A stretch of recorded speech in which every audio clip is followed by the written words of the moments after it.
So yes, influencers. Basically, the way the idea is the idea of the influencer is these are people that have a following base, right?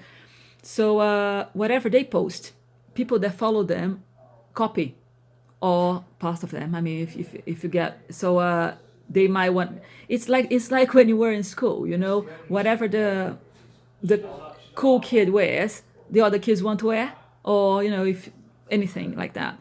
So yeah, so that's so the idea. We put a few criterias to consider somebody an influencer.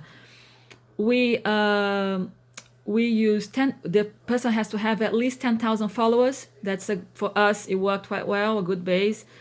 It has to have a minimum of 100 likes per post, because you might get people that have 50,000 followers, but then if you look at your posts, they have like 50 likes, 20 likes, like, I don't know, it just happens. So you don't want that. But on the other hand, you might have somebody that has a 5,000 followers but has 1,000 likes per post. I don't know, it just happens. It's crazy.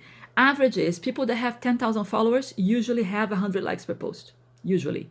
So that's a good way to go, so look for the average likes on the post. Now, they have to be based in the UK if you only sell to the UK, which is our case. So we had people, wanting that we were going to consider influencers, and then we realized they were not in the UK, they're in America, they're in Germany, so it doesn't work for us because we want UK-based audience, because that's where we sell to. And of course, they have to have a page that is focused, let's say, on, for us, because we sell healthy food. So it has to be focused on health, fitness, a gym, Slimming World, Weight Watchers. So that's our where we look for, because there is no point for us in get a great influencer that has let's say is focused on fashion. The people that follow her, they want to know about fashion. They don't want to know about healthy food. So that's what we looked for.